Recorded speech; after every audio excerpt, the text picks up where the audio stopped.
Beverly Hills 90210 has its iconic Sunset Boulevard. Beverly, Mass. 01915 has its iconic Sunrise, placing the moorings on Beverly Harbor in a golden silhouette as stunning as any in New England. Sunrise to me is a time of day when I'm connected to the divine.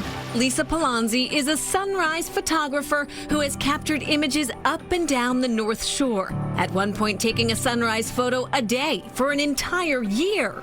But it is here at Beverly's Independence Park where she found her tribe. We'll see each other's pictures on Facebook and who got what. Sometimes it looks like an identical shot, and sometimes it's like, how did you get that shot? You came down and eventually you started seeing the same people. After a while, it's like, hey, my name's Helen. Hey, my name's Lisa. And then Stanley joined the mix. Stanley is retired WCVB photographer, three-time Pulitzer Prize winner Stanley Foreman. I'm a retired news photographer that hasn't retired yet. Foreman is a Beverly transplant who's seen it all, but capturing the first light of the sun is a new obsession. I never really paid attention to sunrise, sunsets till I retired.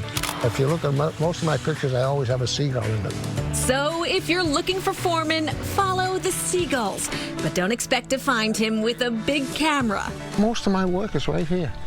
If you can't do it on your iPhone, you can't do it. True, mobile devices have revolutionized photography, but they don't guarantee that you'll get that perfect shot. Sometimes I'm watching the sunrise as I'm driving and I'm going, oh my God, I gotta get there. For photographer and Beverly resident Helen Cogan, there is no place she'd rather be. We're gonna start the day the best way we feel we can. And it's a gift.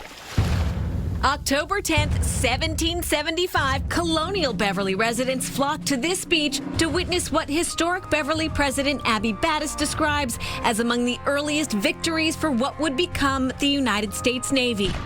The battle between the American schooner, the Hannah, and the great British sloop of war, the Nautilus, took place here right off the coast of Independence Park. So what would have happened is the Nautilus would be coming into the shoreline, trying to push the Hannah up against the coastline. The plan went south when low tide beached the larger British ship, allowing the lighter and faster Hannah to win the day. And because the Nautilus was grounded for so long, that also allowed for land militia and townspeople to come down and help the Hannah battle. In 2022, a few years before Realtor.com rated Beverly as the hottest zip code in the country, a seal named Schubert was looking to move in. It's the best thing that's happened in Beverly for a while. It was a Friday. I got a call. There's a seal in Shoe Pond. We drove down and I started taking pictures. Schubert would spend the next 10 days becoming a local celebrity. Schubert talked to people. He really did. And the best day was the day they tried to catch him. And you want to go out and get him. And next thing you know, he was over here.